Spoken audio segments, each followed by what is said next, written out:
Fala galera, bom dia, boa tarde, boa noite. Professor Geraldo Neto aqui mais uma vez com você para a gente destrinchar essa Lei 10.261 para a gente arrebentar na hora da prova, perfeito? Vamos lá, olha só. Seção 4, onde a gente parou na aula passada. Dá licença à funcionária gestante. Ele diz aqui, ó, artigo 198. A funcionária gestante será concedida mediante inspeção médica, licença de 180 dias, com vencimento ou remuneração, observado os seguintes. Vamos lá. Então, a gente já sabe que o prazo vai ser o quê? De 180 dias e ela tem que fazer uma inspeção médica, ok? Vamos lá. Salvo prescrição médica em contrário, a licença pode ser concedida a partir do 8º mês de gestação. Então, gravem isso. Do 8º mês de gestação. Quando ele fala salvo prescrição médica em contrário, é porque ele leva em consideração o seguinte, não tem alguns... existem alguns tipos de gestações que ela vai exigir um cuidado melhor, uma gravidez de risco, então ela pode ser liberada antes, ok?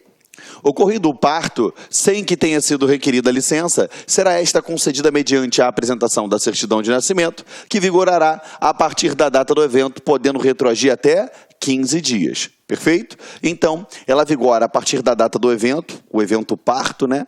E ela pode retroagir em até 15 dias. Por que ela retroagiria 15 dias? Se a servidora teve alguma complicação, passou mal, foi para o hospital, perfeito? E aí, naquele ínterim, ela acabou ficando sem ir trabalhar, então ela acaba retroagindo essa licença, tá?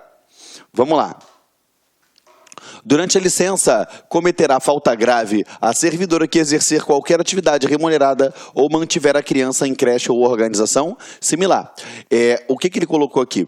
Justamente para que a servidora se licencie e ela se dedique exclusivamente ao cuidado do seu filho. Perfeito? Então, ela tem que se abster de qualquer atividade remunerada e não pode colocar ele em creche ou qualquer outro tipo de organização similar. Vamos lá. No caso de natimorto, será concedida licença para tratamento de saúde a critério médico na forma prevista no artigo 193. Então, se a criança nasceu morta, perfeito? Ou então, enfim, morreu ali em decorrência do parto, eu concedo a licença para tratamento médico, perfeito? Para tratamento de saúde e a critério médico, tá bom? Artigo 198. Ele foi dado aqui, enfim, as alterações conforme a gente sempre coloca aqui para vocês, tá? Vamos lá. Licença por motivo de doença em pessoa da família.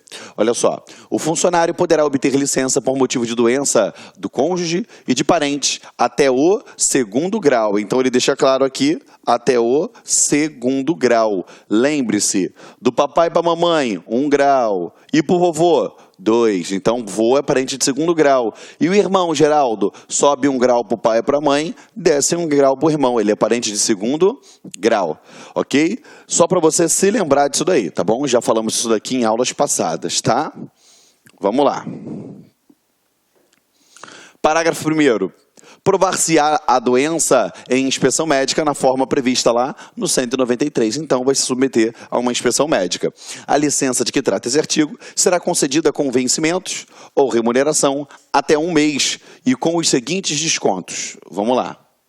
De 1/3 quando exceder a 1 mês, até 3. De 2/3 quando exceder até 3. De 3 meses a 6. Perfeito? E sem vencimentos ou remuneração do 7º ao 20º mês. Para os efeitos do parágrafo 2º desse artigo, serão somadas as licenças concedidas durante o período de 20 meses contados da primeira concessão. Então, pode ser que isso daqui venha a acontecer de maneira contínua? Pode, mas isso daqui também pode ser interpolada. Perfeito? Então, olha só o que ele diz aqui, ó. A licença, ela vai ser concedida com integralidade da remuneração ou do vencimento por até 1 mês. Perfeito? Então, você pensa o seguinte, ó. Aqui eu tenho a licença. No 1º mês, recebe integral. Perfeito? Depois ele fala o seguinte, ele recebe 1/3, perdão, na verdade ele vai ter o desconto de 1/3 quando exceder a 1 mês e até 3. Então, ó, entre 1 mês, aqui, ó, entre o 1º mês e o 3º mês, desconta 1/3. Depois ele fala o seguinte, 2/3 quando exceder a 3 e até 6. Então, até o 6º mês, desconta-se o quê? 2/3. Perfeito? Do 6º mês para o 7º, ou seja, aqui, ó, sem vencimento ou remuneração do 7º, perdão, ao 20º mês. Então, a partir dali, eu já tenho o quê? Sem remuneração. Até o 20º mês. Perfeito? Foi? Só para você ficar, deixa eu tirar as letrinhas aqui. Então, você já sabe que ele recebe integral.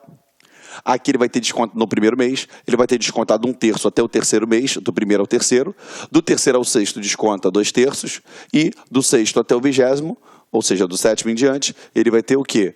Vai ser sem remuneração, ok? Faz só esse fluxograma aí, para você não errar isso daí na prova, tá? Vamos lá. Aqui, ó.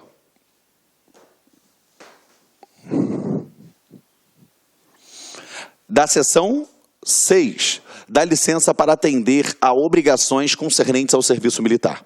Ao funcionário que for convocado para o serviço militar e outros encargos da Segurança Nacional, será concedida licença sem vencimento ou remuneração. Então, falou em serviço militar, ele vai ter a sua licença sem vencimento, sem remuneração. Essa licença é concedida mediante a comunicação do funcionário ao chefe da repartição ou do serviço, acompanhada de documentação oficial que prove a incorporação. Então, a partir do momento que ele chegou lá e ele comprovou de fato a incorporação dele, beleza, a licença vai ser concedida aí sem remuneração ou vencimento, ok? O funcionário desincorporado, ou seja, a partir do momento que ele acabou de prestar aquele serviço militar, ele vai ser desincorporado, desligado, imediatamente, reassumirá imediatamente o exercício sob pena de demissão por abandono de cargo, se a ausência exceder a 30 dias. Eu quero que você tome cuidado aqui, porque se você está estudando para concurso, bastante, alguns estatutos, o federal e pelo Brasil afora, ele coloca prazos diferentes, ou na verdade, situações diferentes dentro desse prazo de 30 dias. Não cabe a mim mencionar agora para poder não te complicar. Eu só quero que você se lembre o seguinte, acabou o exercício, ele volta, imediatamente. Perfeito? Ele volta imediatamente. E se a ausência exceder 30 dias, toma-lhe um abandono de cargo. Ok? Quando a desincorporação se verificar em lugar diverso da sede, os prazos para a apresentação serão previstos lá no artigo 60. Tá? Artigo 201. Ao funcionário que houver feito curso para ser admitido como oficial da reserva das Forças Armadas, será também concedida licença sem vencimento ou remuneração durante os estágios prescritos pelos regulamentos militares. Tá? Vamos embora. Seção 7. Licença para tratamento de interesses particulares. Ok? Aqui, ó, depois de 5 anos, ou seja, um quinquênio, o funcionário poderá obter licença sem vencimento ou remuneração para tratar de interesses particulares pelo prazo máximo de 2 anos. Então, a partir do momento que o servidor público ele já trabalha, já cumpriu esse lapso temporal de trabalho de 5 anos, ele tem direito a tirar uma licença para tratar dos interesses particulares, perfeito? E o prazo máximo da licença é o quê? É até 2 anos. Lembrando que essa licença ela é sem remuneração. Perfeito? Vamos lá. Poderá ser negada a licença quando o afastamento do funcionário for inconveniente ao interesse do serviço. Então, você vai puxar uma seta aqui e vai escrever assim, ó, discricionária. Perfeito? Essa licença, a sua concessão é discricionária. Então, vamos lá. Eu tenho que ter o quê, Geraldo? 5 anos, ela é sem remuneração, o prazo é de 2 anos e ela é discricionária. Gravem isso, tá bom? A licença poderá ser gozada parceladamente, a juízo da administração e desde que dentro de um período de 3 anos. O funcionário poderá desistir da licença a qualquer tempo, reassumindo o exercício logo em seguida. Não será concedida licença para tratar de interesses particulares ao funcionário nomeado, removido ou transferido antes de assumir o exercício do cargo. E só poderá ser concedida nova licença depois de decorridos 5 anos do término da anterior. Então, vamos lá, deixa eu te explicar. Primeira coisa, o servidor ele tem que ter o quê? 5 anos. Perfeito? Depois, o prazo máximo da licença, 2 anos.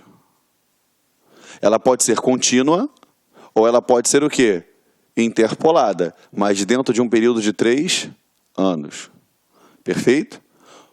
Lembrando, posso gozar de novo essa licença desde que cumpra 5 anos depois do término do último afastamento. Ok? Essa licença, ela será o quê? Discricionária. Ela é discricionária, perfeito? Ou seja, a administração concede se ela quiser, e outra, ela será sem remuneração ou vencimento do servidor. Perfeito? Então você tem que lembrar esses tópicos importantes aí, porque isso daí cai muito em prova, tá? Muito cobrado mesmo, tá bom? Então, cuidado, tá? Vamos lá. Deixa o titio apagar aqui para a gente continuar aqui com vocês. Vem. Seção 8. Dá licença funcionária casada com funcionário ou militar. A funcionária casada com um funcionário estadual ou com um militar terá direito à licença sem vencimento ou remuneração quando o marido for mandado servir, independentemente de solicitação, em outro ponto do estado ou território nacional ou no estrangeiro. O que é isso? A partir do momento que ela é casada com outro servidor e o servidor ele é mandado servir em outro ponto do território nacional ou internacional ou dentro do próprio, enfim, ela tem direito a tirar essa licença para poder acompanhar o seu marido, e independentemente de solicitação. Perfeito? Tranquilo, galera? Estamos juntos? Então ele deixa claro que a condição é de funcionário ou militar. Tá bom? A licença, ela será concedida mediante pedido devidamente instruído e vigorará pelo tempo que durar a comissão ou a nova função do marido. Então, esse vai ser o tempo de duração da licença. Perfeito? Estamos juntos? Vamos lá. Da licença compulsória.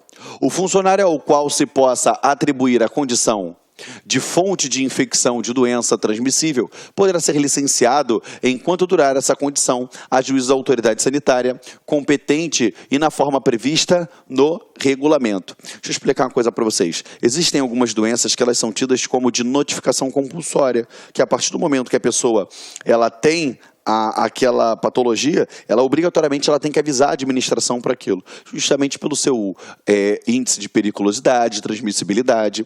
Agora você pensa só, dentro da administração pública, eu estou com uma coisa muito boba, que provavelmente você aí de casa já deve ter tido, conjuntivite.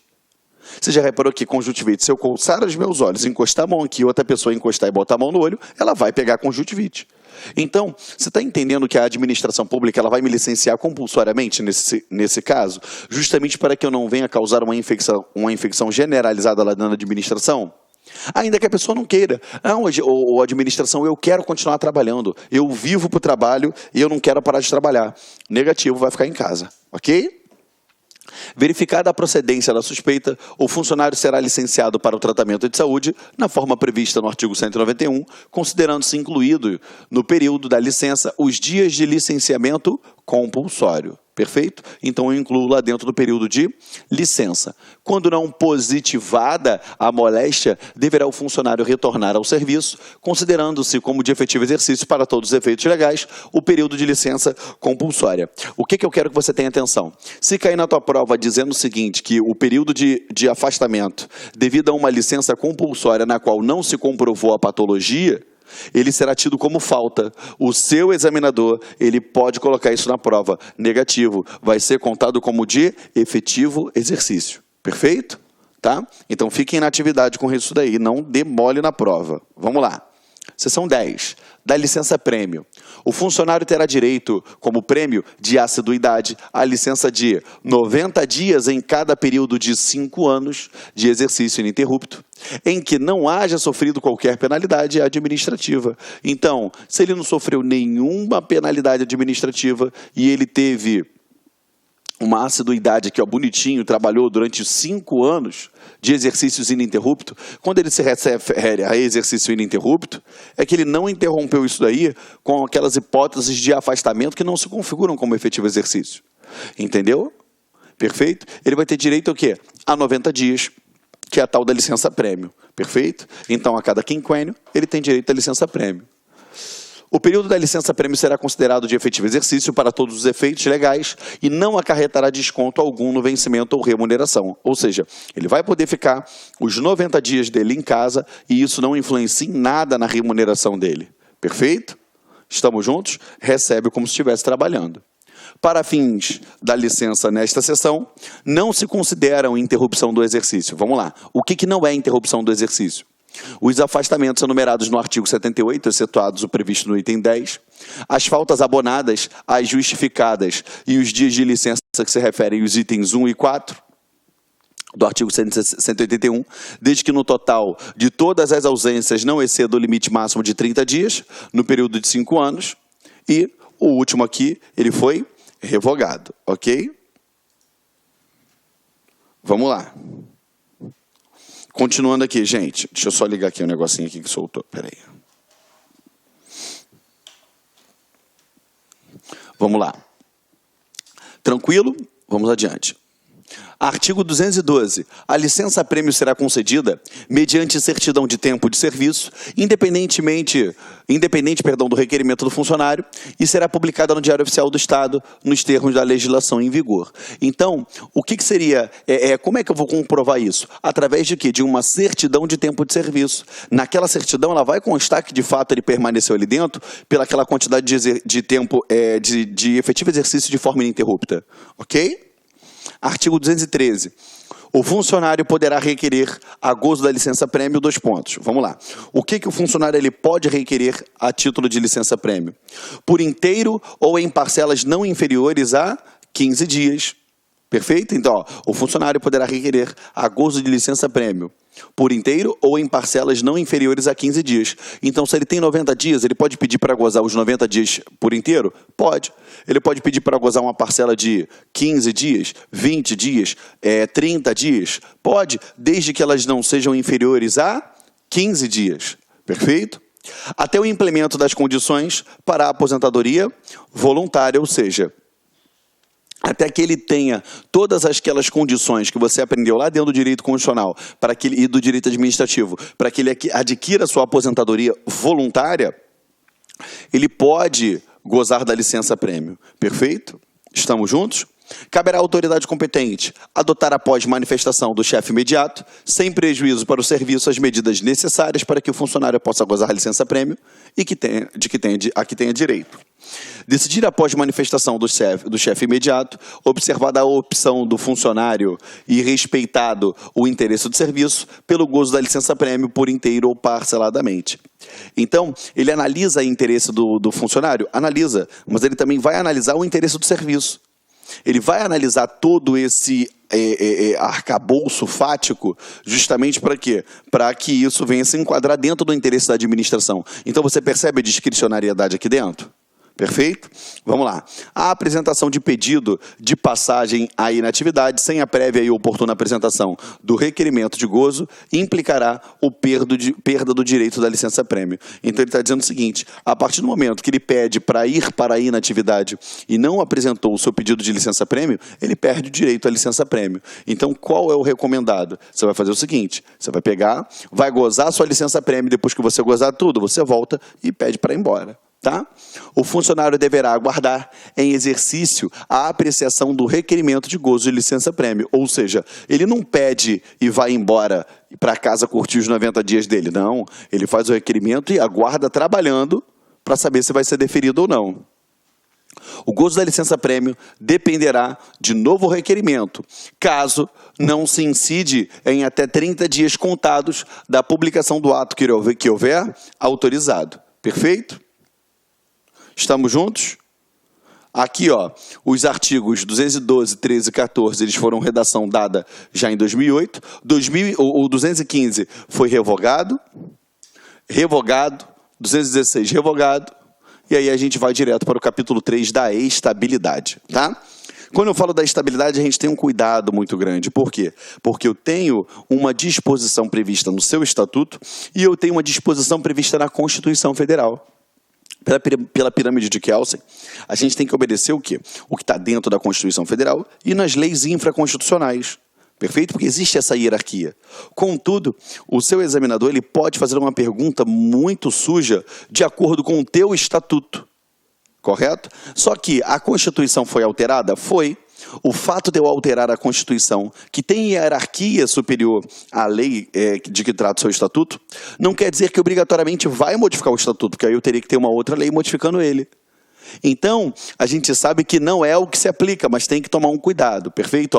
É assegurada a estabilidade somente ao funcionário que, nomeado por concurso, contar mais de 2 anos de efetivo exercício. Perfeito? Então, o que acontece? A gente tem que tomar um cuidado muito grande com isso. Então, o que eu vou fazer? Eu vou fazer um mapinha da estabilidade aqui nos moldes da Constituição Federal. Perfeito? O funcionário estável só poderá ser demitido, em virtude de sentença judicial ou mediante processo administrativo assegurada ampla defesa. Perfeito?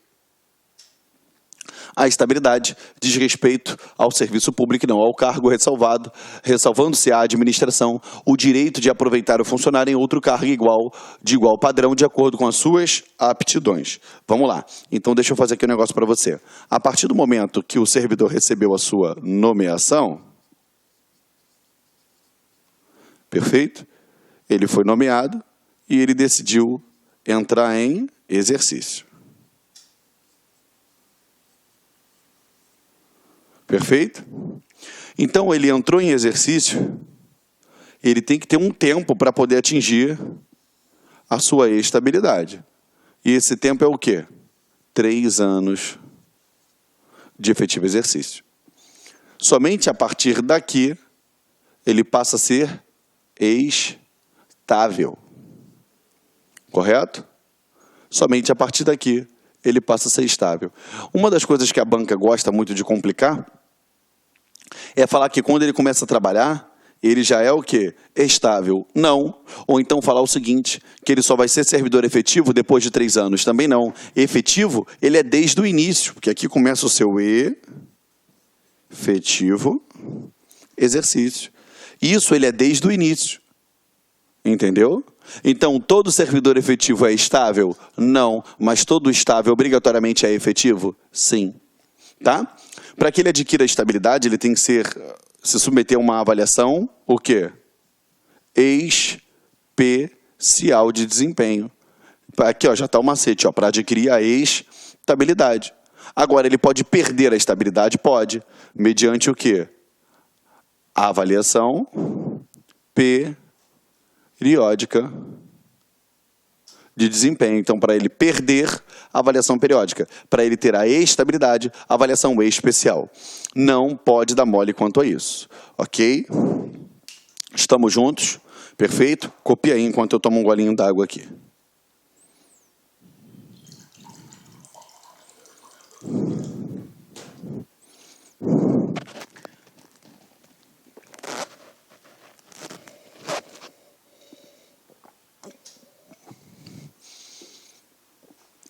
Vamos lá? Perfeito? Vou apagar aqui, tá bom? Então, galera, não pode dar mole quanto a isso, tá? Isso cai em concurso? Muito. Por isso que eu parei para te explicar, tá bom? E cai muito. Capítulo, vamos lá, 4, da disponibilidade. Perdão, vamos lá. O funcionário poderá ser posto em disponibilidade remunerada no caso previsto no parágrafo 2º, 31 desse artigo, e quando, tendo adquirido estabilidade, o cargo for extinto por lei. Na própria Constituição Federal, ela diz o seguinte, que se o cargo for declarado desnecessário ou extinto, o seu ocupante fica em disponibilidade. Agora, o que é a disponibilidade? É o cara ficar em casa, sem trabalhar, mas recebendo proporcionalmente ao tempo de serviço, até que eu ache um cargo vago, semelhante àquele outro que ele ocupava, para poder ele ser o quê? Aproveitado, tá bom? Vamos lá. O funcionário ficará em disponibilidade até o seu obrigatório aproveitamento em cargo equivalente. Lembrando, tá, gente? O cargo ele tem que ser equivalente. Perfeito? Não adianta nada eu extinguir um cargo de natureza policial e colocar esse cara em um cargo de outra natureza. Ou vamos fazer diferente. Eu extingo um cargo que era de natureza administrativa e jogo esse cara dentro de um cargo de natureza policial. Não pode, tá? O provento da disponibilidade não poderá ser superior ao vencimento ou remuneração e vantagens percebidas pelo funcionário.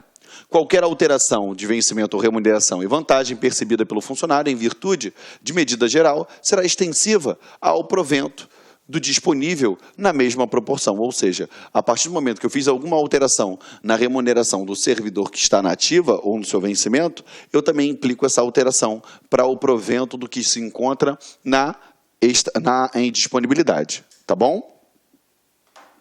E aí a gente dá uma olhadinha na súmula 358 e 567 lá do STF, que está escrito assim, ó, o servidor público em disponibilidade tem direito aos vencimentos integrais do cargo. E aqui, ó, do 567 diz, a Constituição, ao assegurar o parágrafo 3º do artigo 102, a contagem integral do tempo de serviço público federal, estadual ou municipal para os efeitos de aposentadoria e disponibilidade não proíbe a União e os estados e municípios de mandarem contar, mediante lei, para efeito diverso, tempo de serviço prestado, outra pessoa de direito público interno. O que ele quer dizer com isso aí? Ainda que eu esteja em disponibilidade, vai contar como de efetivo exercício aquele trabalho, perfeito? Ainda que eu tenha sido posto em disponibilidade. Até porque não foi eu que dei causa àquilo ali. O cargo ele foi extinto por lei.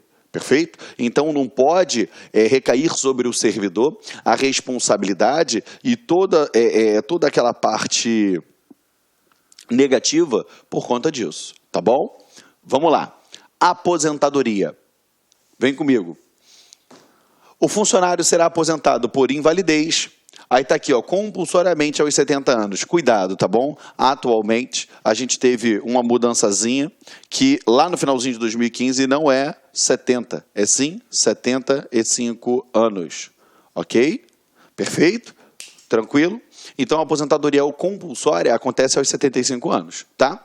A gente sabe que a gente está vendo aqui no momento grandes movimentações governamentais para alterar as aposentadorias aí pelo nosso Brasil afora. Seja o regime geral de previdência social, que não se aplica a você, porque o teu regime é o regime próprio de previdência social, e justamente ao teu regime próprio de previdência social, perfeito? A gente viu aí uma movimentação para acabar com as aposentadorias especiais daqueles que trabalham diretamente ligado à segurança pública, como policiais, sejam eles civis e militares. Então, assim, o que a gente está estudando é o que está na lei, perfeito? Mas a gente sabe que a qualquer tempo isso daqui pode sofrer alguma mudança, então tem que ficar atento quanto a isso daí, tá? Voluntariamente, após 35 anos de serviço.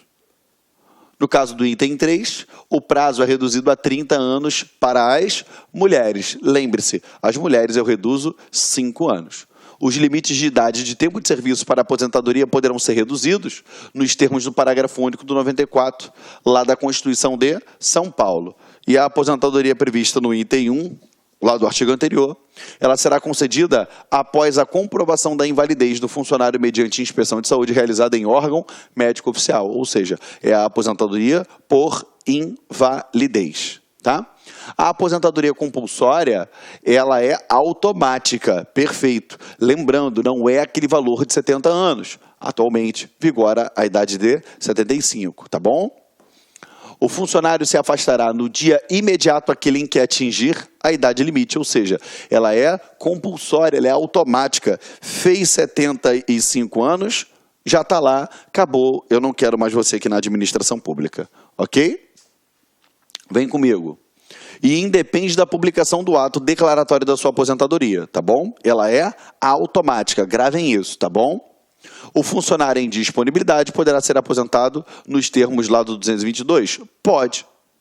E o provento da aposentadoria será igual ao vencimento ou remuneração e demais vantagens pecuniárias incorporadas para esse efeito. Vamos lá. Quando o funcionário do sexo masculino contar com 35 anos de serviço, do sexo feminino, 30, quando ocorrer a invalidez, e proporcional ao tempo de serviço nos demais casos que a gente já comentou aqui. Deixa eu falar uma coisa para vocês. Uma das coisas que levam as pessoas a querer o serviço público é justamente isso. Hoje a gente sabe como funciona. Você pode trabalhar numa multinacional. Se você não tiver um plano de previdência privada, quando você se aposentar, você vai ganhar o teto lá de R$4.000. Perfeito? Ah, mas eu ganho 20 por mês. Não importa, você vai ganhar o teto. Perfeito? Lembrando, tá, galera? Eu faço números redondos aqui, até porque não é o objeto da nossa matéria, mas é só para você entender algumas logísticas, tá? Então, aqui dentro do serviço público, quando você se aposenta com o que de fato você ganhava. E isso traz uma certa segurança, perfeito? É o que eu falo. Quem quer segurança na vida, procura concurso público, ok? Você tem duas certezas. Uma, você não vai ficar pobre. E a outra, você não vai ficar rico. Você vai ter estabilidade, ok? As disposições dos itens 1 e 2 do artigo 222 aplicam-se aos funcionários ocupantes do cargo em comissão que contar com mais de 15 anos de exercício ininterrupto nesse cargo, seja ou não ocupante de cargo de provimento efetivo.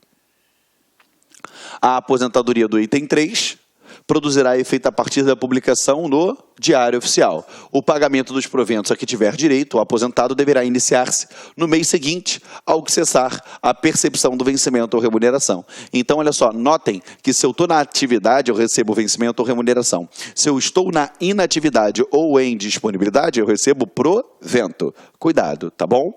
O provento de aposentadoria só poderá sofrer descontos que forem autorizados em lei.